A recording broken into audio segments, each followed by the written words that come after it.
विष्णु पुराण, विष्णु पुराण। याद रखो उत्तानपाद, यदि पुत्र वियोग में मेरी पुत्र वधू को कुछ हो गया तो तुम मेरे शाप से नहीं बच पाओगे। पिताश्री सुनिए तो सही। मैं कुछ नहीं सुनना चाहता। पिताश्री, पिताश्री मुझे इतना कड़ा डंडा दीजिए पिताश्री।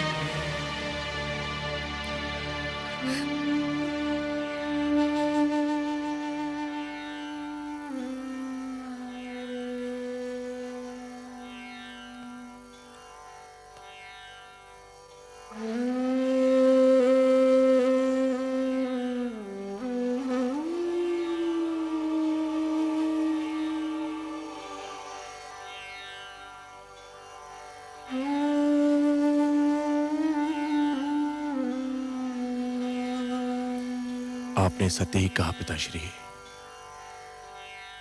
मैं ना तो अच्छा राजा बन सका, ना अच्छा पति और ना ही अच्छा पिता।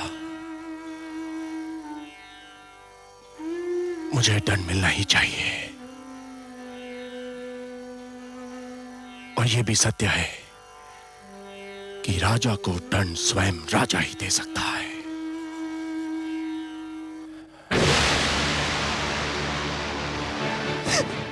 नहीं स्वामी, ये आप क्या कर रहे हैं? छोड़ दो, मुझे मर जाने दो। मेरे अपराध का यही दंड है, यही मेरा प्रायश्चित है। नहीं, पाप अपराध का प्रायश्चित नहीं होता। आत्महत्या पाप है और मैं आपको एक कदापि नहीं करने दूंगी।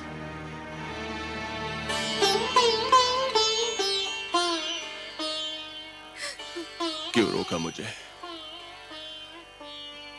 मुझे मर क्यों नहीं जाने दिया? क्यों रोका मुझे? मेरी आंखों से बहने वाले पुत्र वियोग के अश्रुओं को तो आप पोंछ ना सके। मेरी मांग का सिंदूर पोंछ देना चाहते थे। गोद सूनी हो गई, मांग भी सूनी कर देना चाहते थे। पुत्र के लौटने की तो मैं प्रतीक्षा कर सकती हूँ। आपको कुछ हो जाए तो मैं क्या करूंगी? तो फिर मैं क्या करूं? मुझ में तो इतनी शक्ति भी नहीं है कि तुमसे क्षमा याचना कर सकूं। ऐसा ना कहिए महाराज। जब ऐसा ही है तो ऐसा क्यों ना कहूं? दोष तो मेरा ही था और दंड तुम भोग रही हो। पिताश्री ने आकर मेरी आंखें खोल दी, पर दुख तो इस बात का है कि आंखें तब खुली जब समय बीत चुका था। वर्षा तब हुई जब खेती सूख चुकी थी। अब भी समय है महाराज। पुत्र ध्रुव अभी दूर तक नहीं गया होगा। तो फिर ठीक है, मैं स्वयं जाऊंगा अपने पुत्र की खोज में। मैं स्वयं खोजूंगा अपने पुत्र ध्रुव को।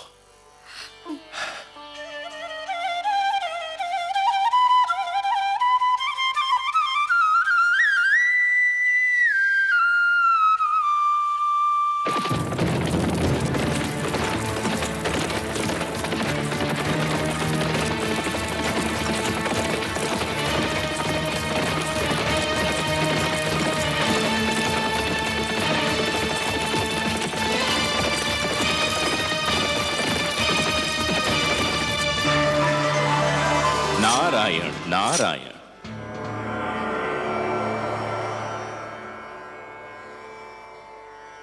आज बहुत प्रसन्न दिखाई दे रहे हैं देवर्षि।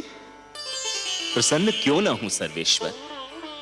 धरती पर जब कोई अनुपम घटना घटती है तो मन इस प्रकार से खिल उठता है मानो बसंत बयार बहने से मधुबन। और आज तो मैंने वो दृश्य देखा जिसे देखकर मैं आनंद विभोर हो उठा। मुझे ज्ञात नहीं था कि कभी कभी किसी के कड़वे वचन भी कानों में अमृत रस घोल दिया करते हैं। तो अपनी प्रसन्नता हमसे नहीं बांटेंगे देवर्षि? आपसे क्या छिपा सकता हूं? आप तो विश्वव्यापी हैं। परंतु विश्वास कीजिए, आज महाराज मनु ने अपने पुत्र को ऐसी खरी खरी सुनाई कि मेरा मन तो झूम उठा। उत्तानपाद पर सुरुचि की मोह माया का जो रंग चढ़ा हुआ था, वो तो ऐसे उतर गया जैसे बरखा की बौछार पड़ने से वृक्ष पे जमी धूल उतर जाती है। मनु ने वही किया जो एक परिवार के सर्वे सर्वा को करना चाहिए था। नई पीढ़ियां जब अकारण ही आवेश में आकर अपने पूर्वजों के बनाए हुए अच्छे नियम तोड़ने लगे, सुंदर परंपराओं का त्याग करने लगे और अपने संस्कारों से विमुख होने लगे, तो बड़ों का कर्तव्य है कि उन्हें भटकने पर टोकें, पतन से रोकें। जिस प्रकार एक अंकुश मदमस्त हाथी को अनियंत्रित होने से रोकता है, उसी प्रकार बड़ों का उपदेश छोटों को भटकने से रोकता है। परंतु मुझे आश्चर्य तो इस बात पर हुआ कि उत्तानपाद चुपचाप सिर झुकाए अपने पिता की फटकार सुनता रहा। इसमें आश्चर्य की कोई बात नहीं है देवर्षि। जिस प्रकार देर तक सोने वाले को सूर्य की तीव्र किरणें जागने के लिए विवश करती हैं, उसी प्रकार मनु के कटु वचन ने उत्तानपाद को झंझोड़ना चाहा था। और पुत्र को भी पिता का इसी प्रकार आदर करना चाहिए, क्योंकि पिता ने पुत्र से अधिक जीवन जिया होता है। पिता के अनुभव पुत्र के अनुभवों की तुलना में कहीं अधिक विशाल, अधिक व्यापक और समय की कसौटी पर अधिक खरे उतरे हुए होते हैं। देवर्षि, नवीन पीढ़ियों को भी यह जान लेना चाहिए कि जीवन मार्ग पर उनके पहले के यात्रियों, उनके पूर्वजों के पदचिन्ह उन दीपकों के समान हैं जो उन्हें सही राह दिखाते हैं। मनु ने उत्तानपाद को उचित मार्ग दिखाया। उचित मार्ग? आपकी लीला भी विचित्र है मायापति। आपने ध्रुव को अपनी ही खोज में भेज दिया और उधर महाराज उत्तानपाद ध्रुव की खोज के लिए निकल रहे हैं। और इस बात को आपसे अच्छा और कौन जान सकता है कि ध्रुव का आप तक और उत्तानपाद का ध्रुव तक पहुंचना कितना कठिन है। कठिनाइयां ना हो तो मानव जाति में चुनौतियां स्वीकार करने की क्षमता ही समाप्त हो जाए। हर पग पर सरलता मिली तो मानव जीवन बहुत कठिन हो जाएगा देवर्षि। जूझने दीजिए उन दोनों को अपने संघर्षों से। उन्हें पता तो चले कि जीवन की कठिनाइयों से हर व्यक्ति को स्वयं ही उलझना पड़ता है और स्वयं ही उनके समाधान ढूंढने पड़ते हैं। वह तो ठीक है प्रभु, मुझे महाराज उत्तानपाद की चिंता नहीं है। वो तो ध्रुव की खोज में निकले हैं। ध्रुव किन मार्गों पर जा सकता है, किन क्षेत्रों में जा सकता है, इसका ज्ञान है उनको। उन्हें किसी मार्गदर्शक की आवश्यकता नहीं है। मुझे चिंता ध्रुव की है प्रभु। वो तो आपकी खोज में निकला है। उसे तो अपने नगर के मार्गों का ज्ञान नहीं है, तो फिर क्षीरसागर के मार्ग का क्या ज्ञान होगा प्रभु? प्रश्न यह उठता है कि ध्रुव का मार्गदर्शन कौन करेगा? आप करेंगे देवर्षि। ध्रुव का मार्गदर्शन आप करेंगे। मैं? हां, आप। वैसे भी सारे विश्व को विष्णु का पता तो आप ही बताते हैं। इन तीनों लोकों में आपसे बड़ा मार्गदर्शक और कौन हो सकता है मुनिवर? ध्रुव का मार्गदर्शन आप ही को करना होगा। आपका कथन मेरे लिए आदेश के समान है प्रभु। तो फिर अपना कार्य सिद्ध कीजिए। महादेवी लक्ष्मी भी व्याकुल हैं ध्रुव के लिए। उनकी अशांति दूर कीजिए। किंतु माता है कहां? माता है ना। ध्रुव का कष्ट उनसे सहन नहीं हो रहा था देवर्षि, इसलिए धरती पर गई हैं उसे भोजन कराने। परंतु समस्या यह है कि उसे तो भोजन की भूख ही नहीं है। उसे तो केवल हमारे दर्शन की प्यास है, और वह प्यास उसका मार्गदर्शन करके आप ही तृप्त कर सकते हैं मुनिवर। ठीक है प्रभु, यदि आप ये चाहते हैं कि आप भी मेरी परीक्षा लें तो ऐसा ही सही। मैं चेष्टा करूंगा कि ध्रुव उस मार्ग पर चले जो उसके लिए शुभ हो, मंगलमय हो। नारायण नारायण।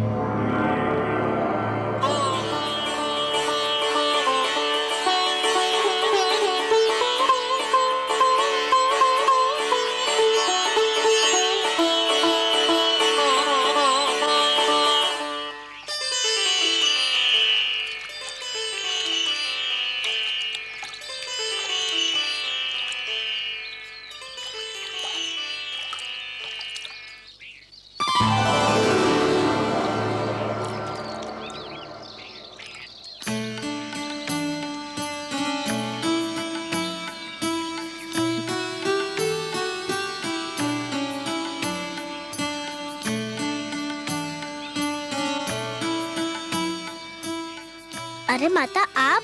हाँ, मैंने सोचा तुम जाग गए होंगे, तुम्हें भूख लगी होगी ना। आपने मेरे प्राणों की रक्षा की, मेरा इतना ध्यान रखा, पर अभी तक आपने अपना पूरा परिचय भी नहीं दिया। कहा ना कि माता हूँ। माता का परिचय क्या? माता तो एक नाते का नाम है, पर जिससे इस नाते का संबंध होता है उसका भी अपना एक नाम होता है। अच्छा, मेरा नाम तो सुनो, मेरा नाम विष्णु प्रिया है। विष्णु प्रिया अर्थात भगवान विष्णु की प्रिया। या आप भगवान विष्णु की प्रिया है, तब तो आप ये भी जानती होंगी कि भगवान विष्णु कहाँ निवास करते हैं। नाम विष्णु प्रिया होने से कोई भगवान विष्णु की प्रिया थोड़ी ही हो जाती है। और यदि ऐसा होता तो इस समय भगवान विष्णु मेरे साथ होते और तुम्हें उनकी खोज में भटकना नहीं पड़ता। तुम्हारे लिए भोजन लाई हूँ, चलो इसे ग्रहण कर लो। मुझे क्षमा कर दो माँ, मैं जानता हूँ तुम मुझे खिलाए बिना भोजन नहीं करती थी, पर मैं भगवान विष्णु से मिले बिना तुम्हारे पास नहीं आ सकता। लो। धन्यवाद माते, मुझे भूख नहीं है। क्यों बेटे? पुत्र ध्रुव, ध्रुव, पिताश्री, पुत्र ध्रुव, पिताश्री आ रहे हैं, मुझे कहीं छुपा दो। क्यों बेटे? पिताश्री आ रहे हैं, मुझे देख लिया तो मुझे घर पकड़ ले जाएंगे। मैं घर जाना नहीं चाहता, मुझे कहीं छुपा दो माते, मुझे कहीं छुपा दो। चलो चलो मेरे साथ। ध्रुव,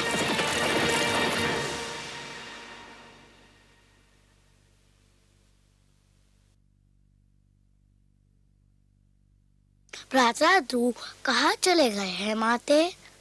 जहां भी गया हो, तुझे क्या करना है? मेरे लाल, जिस दिन तेरा जन्म हुआ था उसी दिन मैंने स्वप्न संजो लिया था कि राज मुकुट सिर्फ तेरे ही सर पर रखा जाएगा। उसी दिन मैंने मन में ठान ली थी कि राज सिंहासन पर सिर्फ तू ही बैठेगा, चाहे उसके लिए मुझे कुछ भी करना पड़े। भगवान की अपार कृपा है कि मुझे कुछ नहीं करना पड़ा। ध्रुव स्वयं ही चला गया। तेरी राह का एक ही कांटा था, वो भी दूर हो गया। परंतु पिताश्री तो उन्हें ढूंढने गए हैं। ढूंढने नहीं गए हैं पुत्र, ढूंढने का स्वांग रचा रहे हैं। नहीं तो संसार कहेगा कि पिता को पुत्र की चिंता ही नहीं। वास्तव में वो प्यार तो तुझसे करते हैं, और वो भी इसलिए कि तू मेरा पुत्र है। अब शीघ्र ही भोजन समाप्त कर ले, हमें बहुत से कार्य करने हैं।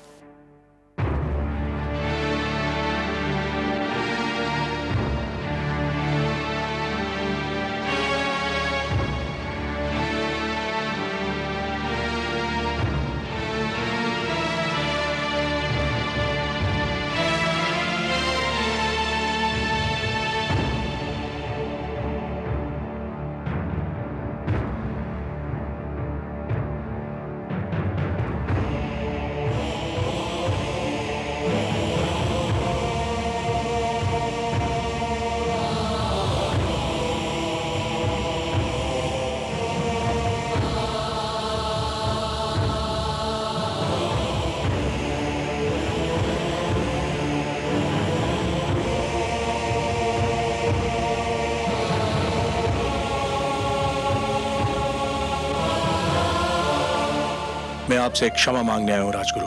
क्षमा? मुझसे क्षमा? किस बात की क्षमा? मैं क्षमा मांगने आया हूं राजगुरु अपने उस भूल की कि मैंने आपका परामर्श ठुकरा दिया। आपने मुझे रोका था और बिल्कुल ठीक रोका था कि मैं महारानी सुनीति का स्थान सुरुचि को ना दूं, परंतु मैंने आपका तिरस्कार किया।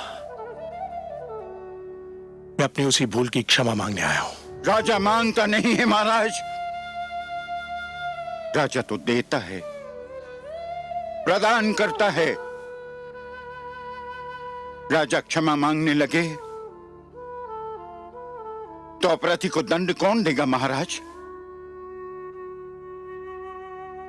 आपकी भूल ये थी कि आप अपनी इंद्रियों को वश में न रख सके, अपनी इच्छाओं पर नियंत्रण न कर सके, जिस प्रकार अश्व का सवार यदि अपने अश्व को नियंत्रण में न रख सके तो अश्व उसे अपनी पीठ से धरती पर गिरा देता है, उसी प्रकार आप अपनी कामुक इच्छाओं पर नियंत्रण न कर सके और इन इच्छाओं ने आपको वहां पहुंचा दिया जहां आप आज स्वयं को पा रहे हैं। कर्म से गिरकर आपने राजा के धर्म को लज्जित कर दिया है महाराज। राजा तो ईश्वर का प्रतिनिधि होता है और उसे किसी से क्षमा मांगना शोभा नहीं देता। मुझसे वास्तव में भारी भूल हुई है। मुझे दंड दीजिए राजगुरु, मुझे दंड दीजिए। भूल अवश्य हुई है महाराज, परंतु मैं दंड देने वाला कौन होता हूं? मुझे तो यह अधिकार ही प्राप्त नहीं। यह भूल आपने मर्यादा के विरुद्ध की है, अपने राज धर्म के विरुद्ध की है और इस भूल का दंड या क्षमा आपको स्वयं आप प्रदान कर सकते हैं या ईश्वर। मुझे स्वीकार है आपका परामर्श राजगुरु, परंतु आप ही बताइए कि मैं स्वयं को इस भूल का क्या दंड दूं? वो तो आपको मिल ही रहा है महाराज। क्या पुत्र वियोग किसी दंड से कम है? क्या इस राजमहल का सूनापन और सन्नाटा किसी दंड से कम है? क्या ये कुछ कम दंड है कि आप राजभवन में हैं और पुत्र ध्रुव वनों की धूल छान रहा है? राजगुरु, यही दुख तो मुझे चैन नहीं लेने देता। चैन तो आपको उसी समय मिलेगा महाराज, जब आप ये निश्चय कर लेंगे कि आप इस भूल को न स्वयं दोहराएंगे न कभी किसी को दोहराने देंगे। प्रजा तो राजा के पद चिन्हों पर चलती है। आप अपनी प्रजा को विश्वास दिलाइए कि ऐसी भूल अब कभी नहीं होगी। रही क्षमा तो वो तो केवल ईश्वर ही कर सकता है। आप भगवान विष्णु से प्रार्थना कीजिए कि वो आपके पुत्र की इच्छा पूर्ति करते। ये होता है तो आपको अपने आप ही क्षमा मिल जाएगी। वो तो मैं अवश्य करूंगा राजगुरु,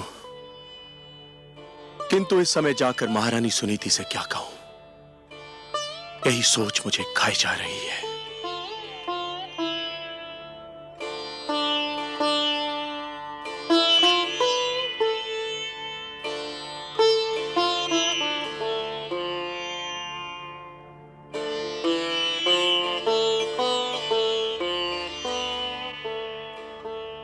कुछ तो खा लीजिए महारानी जी। इसे ले जाओ दासी, मुझे भूख नहीं है। कब तक आप भूखी रहेंगी महारानी जी? कुछ तो खा लीजिए ना। कैसे खाऊं? न जाने मेरे ध्रुव ने कुछ खाया होगा कि नहीं।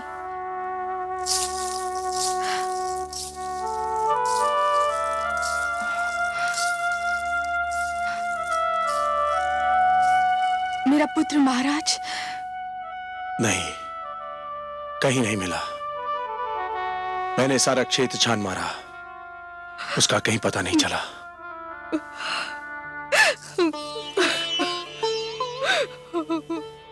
सुनीति, ये सब मेरा ही किया धरा है। दिग्विजय उतानपाद अपने अनंतपुर में पराजित हो गया। सरूची के मोह जाल में आकर हमने आप पर और अपने पुत्र ध्रुव पर बड़ा ही अन्याय किया है।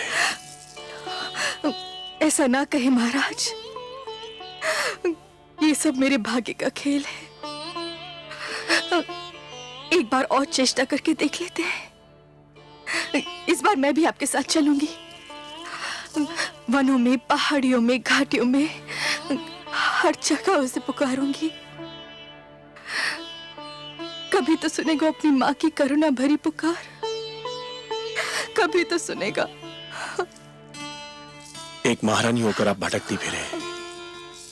नहीं, ये उचित नहीं है। महारानी सुनीति एक कदापि उचित नहीं है। एक महारानी के लिए उचित नहीं, एक माँ के लिए तो उचित है। पुत्र ठोकरे खाता फिर रहा हो तो माँ को महल में चैन कैसे मिलेगा? देर हो गई तो वो हमसे और दूर चला जाएगा। चलिए महाराज, चलिए।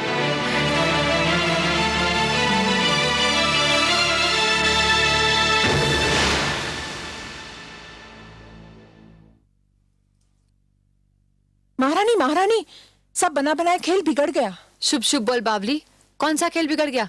महारानी सुनीति ने महाराज का मन एक बार फिर जीत लिया है। क्या?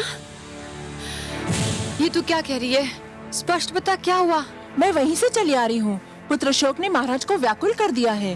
वो मेरे सामने महारानी सुनीति के समक्ष अपना पश्चाताप प्रकट कर रहे थे। क्या?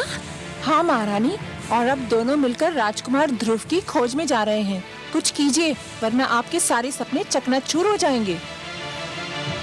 नहीं, यह असंभव है। ऐसा नहीं हो सकता। मैं देखती हूँ कि महाराज कैसे जाते हैं।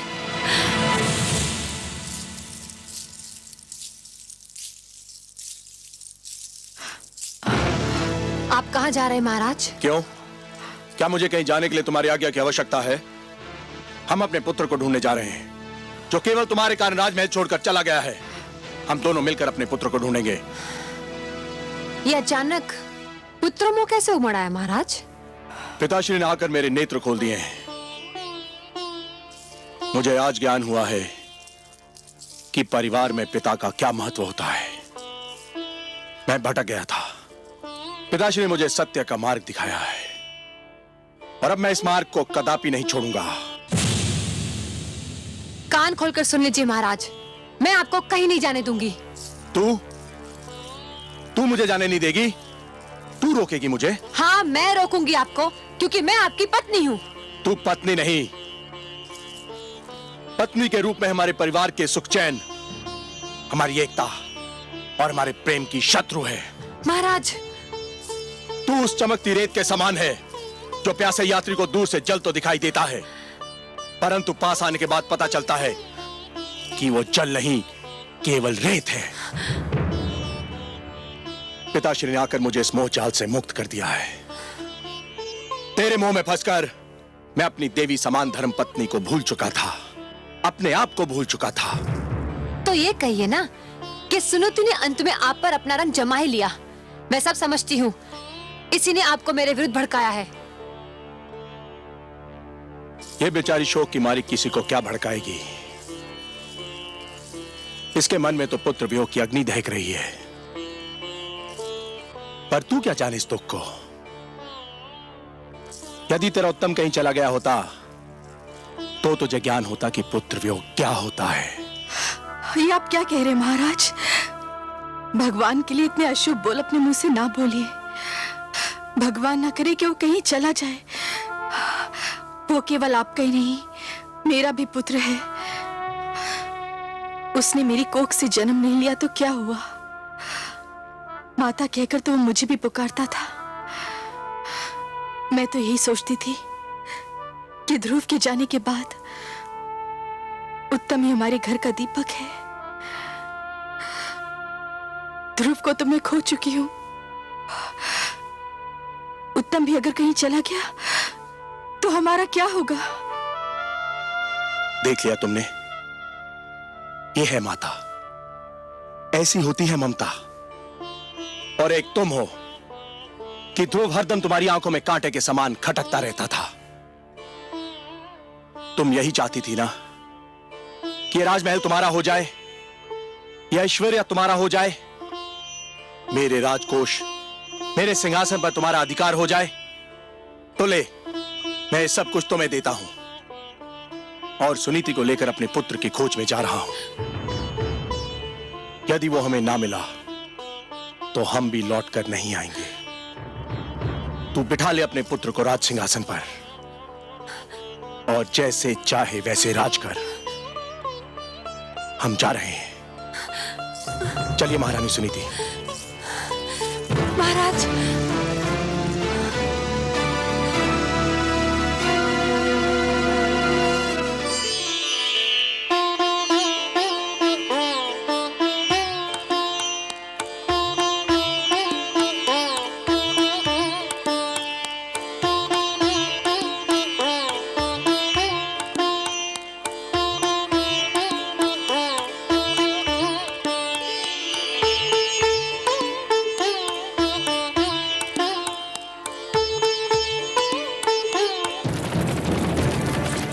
ध्रुव, ध्रुव!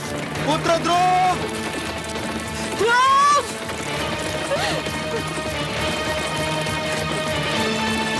पुत्र ध्रुव! ध्रुव! ध्रुव, ध्रुव! पुत्र ध्रुव!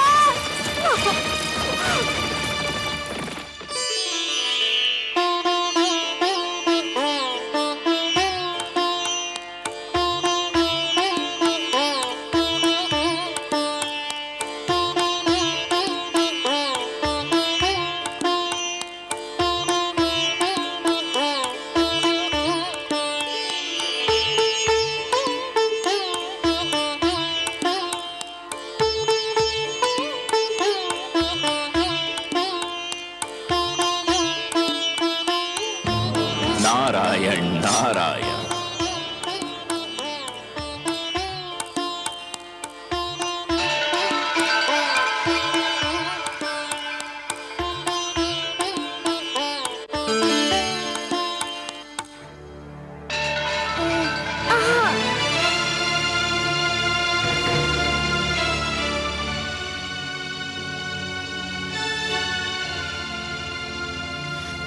बालक, आप कौन है महात्मन?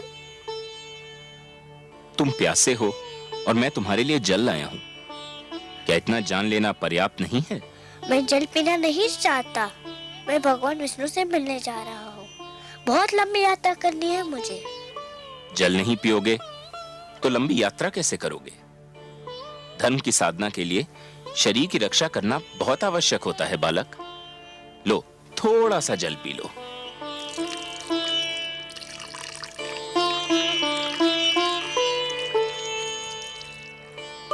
आप जो भी हो, भगवान विष्णु की खोज में यदि मेरा पथ निर्देश कर दे तो आपकी बहुत कृपा होगी।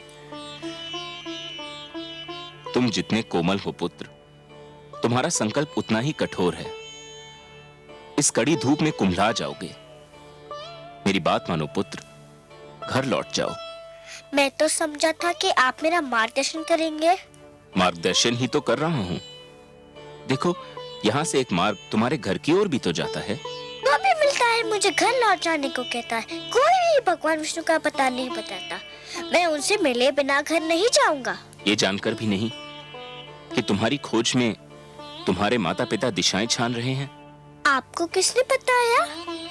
मैं तो तुम्हें भी बता सकता हूँ। बता क्या, मैं तो तुम्हें दिखा भी सकता हूँ। देखना चाहोगे? देखो। माते! संभलिए महाराज। आप कौन है? आप मेरे माताजी के पास ले जा सकते हैं, तो फिर भगवान विष्णु के पास भी ले जा सकते हैं। मुझे बताइए आप कौन है?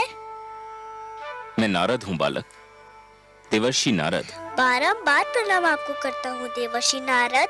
मुझे बताइए भगवान विष्णु कहाँ रहते हैं? भगवान विष्णु तो क्षीर सागर में शेषनाग की शैया पर निवास करते हैं पुत्र। चलिए, ले चलिए मुझे क्षीर सागर। यही तो समस्या है पुत्र। क्या समस्या है? कोई प्राणी जीते जी क्षीर सागर में नहीं जा सकता। क्षीर सागर में मनुष्य की आत्मा जा सकती है, उसका शरीर नहीं। जब तक कोई प्राणी इस जीवन के बंधन में बंधा है, तब तक वो क्षीर सागर नहीं जा सकता। मृत्यु के पश्चात ही वहां जाया जा सकता है बालक। पर मैं तो जीते जी उनसे मिलना चाहता हूँ। मैं मृत्यु से नहीं डरता, किंतु मैं उनसे मिले बिना मरना नहीं चाहता। तुमने तो मुझे चक्कर में डाल दिया पुत्र। एक बात कहूँ देवर्षि? अवश्य कहो पुत्र। मनुष्य तो मृत्यु के पश्चात ही उनसे मिल सकता है, पर वे स्वयं तो किसी भी जीवित प्राणी से मिल सकते हैं ना? मेरी बुद्धि की परीक्षा मत लो। तुम क्या कहना चाहते हो बालक? यही कि यदि मैं उनके पास नहीं जा सकता, पर वो तो मेरे पास आ सकते हैं ना? हाँ, ये तो संभव है, किंतु इसके लिए बड़ी कड़ी तपस्या करनी होगी। करूँगा, करूँगा, कड़ी से कड़ी तपस्या करूँगा। सोच लो बालक, बड़ी कठिन राह है ये, कष्ट ही कष्ट है इस राह में। भगवान विष्णु के दर्शन के लिए मैं हर कष्ट हंस के सह लूंगा। पहले तुमने मुझे प्रणाम किया, अब मैं तुम्हें, तुम्हारे साहस, तुम्हारे दृढ़ निश्चय को प्रणाम करता हूं। इतना छोटा बालक और इतना बड़ा संकल्प, इतना साहस। अच्छा तो सुनो, तुम्हें उस वन में जाना होगा, दूर अंदर तक। वहां जाके तुम्हें एक मंत्र का जाप करना होगा, निरंतर, तार तोड़े बिना। जाप एक पल के लिए भी नहीं टूटना चाहिए। मुझे मंत्र दीजिए।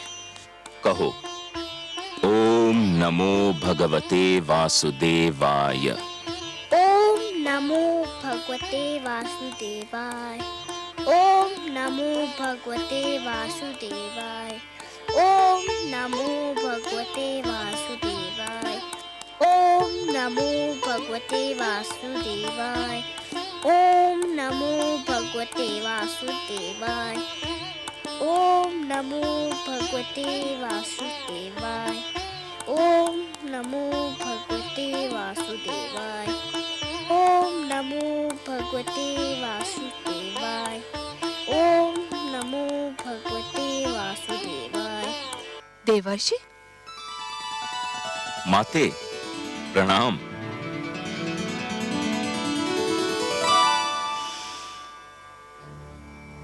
माते, क्या मुझसे कोई भूल हो गई है? आप मुझे कुछ रूठी रूठी सी दिखाई दे रही हैं। हाँ, मैं आपसे बहुत क्रोधित हूँ। आप भी कभी कभी ऐसे उल्टे सीधे काम करते हैं कि मन करता है आपसे कभी बात ही न करूं। मगर माते, नियम तो यह है कि दंड देने से पहले अपराध करने वाले को उसके अपराध के बारे में बताया जाता है। आपने तो मुझे अभी तक नहीं बताया कि मेरा अपराध क्या है। आपसे उत्तर नहीं बन पा रहा, इसके लिए बातें बना रहे हैं।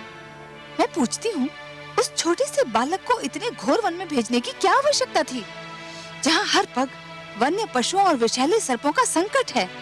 ओह, तो माता मुझसे इसलिए रुष्ट हैं कि मैंने ध्रुव को वन में क्यों भेज दिया? और नहीं तो क्या, मंत्र का जाप ही तो करना था। वो तो ध्रुव वहाँ भी कर सकता था जहाँ आप उसे मिले थे। एक कोमल काया को इतना बड़ा कष्ट देने की क्या आवश्यकता थी? परंतु माते, जहाँ मैं ध्रुव से मिला था वह एक खुला क्षेत्र था। तो क्या हुआ? नारायण नारायण। माते, आपको तो पता है कि ध्रुव के माता पिता उसकी खोज में निकल चुके हैं। हाँ, मैं जानती हूँ। माते, किसी खुले क्षेत्र में ध्रुव उनकी दृष्टि से बच नहीं पाता। कभी न कभी वह उसे देख ही लेते। यदि वह उसे देख लेते तो फिर घर ले जाने का प्रयत्न करते। यदि वो उसे घर ले जाने का प्रयत्न करते तो मंत्र के जाप का तार टूट जाता। यदि मंत्र के जाप का तार टूट जाता तो ध्रुव की तपस्या भंग हो जाती, और यदि ध्रुव की तपस्या भंग हो जाती तो भगवान विष्णु से मिलने की उसकी मनोकामना पूर्ण न हो पाती। इसलिए मैंने उसे एक ऐसे स्थान पर भेज दिया है जहां उसे कोई देख न सके। माते, ठीक है, किंतु तुम जानते हो ना कि ध्रुव मुझे कितना प्यारा है। यदि उसे कोई हानि पहुंची तो? माते, मैं उसके भाग्य के लिखे को तो नहीं बदल सकता। मैंने तो वही किया जो मुझे इन परिस्थितियों में उचित लगा। क्या अब भी आप मुझसे रुष्ट हैं? नहीं, परंतु संतुष्ट भी नहीं हूँ। एक बात कहूं माते? कहो। आप जब भी क्रोधित होकर मुझे डांटती हैं तो मुझे बहुत आनंद मिलता है। मुझे यूं लगता है मानो किसी सुंदर मधुवन से मुझ पर फूलों की वर्षा हो रही हो। नारायण नारायण।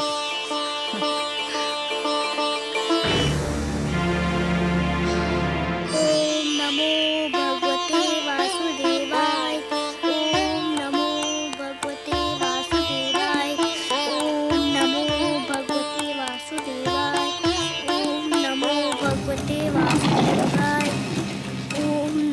भगवते वासुदेवाय। ओम नमो भगवते वासुदेवाय। ओम नमो भगवते वासुदेवाय। ओम नमो भगवते वासुदेवाय। ओम नमो भगवते वासुदेवाय। ओम नमो भगवते वासुदेवाय। ओम नमो भगवते देवाय। ओम नमो भगवते वासुदेवाय। ओम नमो भगवते वासुदेवाय। ओम नमो भगवते वासुदेवाय। ओम नमो भगवते वासुदेवाय। ओम नमो भगवते वासुदेवाय। ओम नमो भगवते वासुदेवाय। ओम नमो भगवते वासुदेवाय। ओम नमो भगवते वासुदेवाय। ओम नमो भगवते वासुदेवाय। नारायण नारायण। आइए देवर्षि आइए, स्वागत है आपका। बताइए, तो क्या आपकी कृपा दृष्टि हुई ध्रुव पर? क्या आपका मार्गदर्शन मिला उसे? ध्रुव का मार्गदर्शन आपने भी किसके पास भेज दिया था मुझे? वो बालक है ना, न जाने किस मिट्टी का बना हुआ है। देखने में तो छोटा सा है, परंतु संकल्प इतना दृढ़ कि बड़े बड़ों की बुद्धि चकरा जाए। इतनी छोटी सी आयु में इतनी महान अभिलाषा, और अब इस बात पर अड़ा हुआ है कि भगवान को स्वयं ही उसके पास आना पड़ेगा, और इसके लिए कुछ भी सहने को तैयार है। प्रभु, उसका मार्गदर्शन करते करते तो मैं अपना मार्ग भूलते भूलते बचा। उसे मेरे मार्गदर्शन की आवश्यकता नहीं लगती प्रभु। आप ठीक कह रहे हैं देवर्षि, आप ठीक कह रहे हैं। पतंगा जब दीपक पर अपना सर्वस्व न्योछावर करने की ठान लेता है, तो केवल एक ही वस्तु उसका मार्गदर्शन कर सकती है, दीपक की लौ और उस पर मर मिटने की इच्छा। फिर यही उद्देश्य उसका पूर्ण जीवन बन जाता है। ध्रुव के मन में जिस संकल्प ने जन्म लिया है देवर्षि, उस संकल्प की पूर्ति के लिए उसका मार्गदर्शन भी वही संकल्प करेगा। उस संकल्प के अतिरिक्त और कोई उसका मार्गदर्शन कर ही नहीं सकता। एक बात पूछने को मन कर रहा है जनार्दन। तो संकोच क्यों कर रहे हैं देवर्षि? पूछिए ना। हे विश्वेश्वर, जब ध्रुव के संकल्प से ही उसका मार्गदर्शन होना था, तो फिर उसके मार्गदर्शन के लिए आपने मुझे क्यों भेजा? यदि चंद्रमा उदित ही न हो देवर्षि, तो अंधियारी रात्रि के यात्री को कौन बताए कि उसकी यात्रा किस दिशा में होनी है? आपने चंद्रमा बनकर ध्रुव की आकांक्षा को दिशा दे दी देवर्षि। यह कोई साधारण और सरल कार्य नहीं था। मैं जानता था कि यह कार्य केवल आप ही कर सकते हैं देवर्षि, केवल आप, क्योंकि आप सृष्टि के सबसे श्रेष्ठ मार्गदर्शक हैं। जो आपने किया वो केवल उचित ही नहीं था, बल्कि सराहनीय भी था। आपकी सराहना के लिए बहुत बहुत धन्यवाद नारायण। किंतु माता लक्ष्मी कभी मुझे सराहें, लगता है ये मेरे भाग्य में नहीं लिखा है। मैं जानता हूं देवर्षि, आपने जो किया उससे माता लक्ष्मी यदि रुष्ट नहीं तो संतुष्ट भी नहीं है। यही कहना चाहते हैं ना आप? आपसे क्या छिपा है अंतर्यामी। हां, माता मुझसे अप्रसन्न है। वो विवश है देवर्षि, अपनी ममता के कारण विवश है वो। उनसे तो किसी की पीड़ा नहीं देखी जाती, और फिर यह पीड़ा तो उसकी है जिसे उन्होंने स्वयं अपना पुत्र मान लिया है। इसलिए आप पर थोड़ा सा क्रोधित हो गई थी। और फिर क्रोध का प्रदर्शन भी तो अपनों से ही किया जाता है ना देवर्षि। आपको अपना समझती हैं, आप पर कृपालु हैं, इसलिए कभी कभी आप पर अपने क्रोध के पुष्प भी बरसाती रहती हैं। आपको भी तो आनंद मिलता है इससे। आपने मेरे मन की बात कह दी प्रभु। सच पूछिए तो माता के मुख से यदि कटुवचन भी निकले तो उनसे मधु की बूंदें टपकती दीख पड़ती हैं। किंतु माता अभी देवलोक लौटी नहीं क्या? ममता चिंता का दूसरा नाम है। आपने तो ध्रुव को भेज दिया वन में, अब माता का मन तड़प उठा कि कहीं वन के पशु उसे कोई हानि न पहुंचा दे। इस समय वो ध्रुव की रक्षा का प्रबंध करने शिव भार्या पार्वती से मिलने कैलाश पर्वत गई है। इस पुराण में है निहित, इस पुराण में है निहित जप तप और योग ध्यान। विष्णु पुराण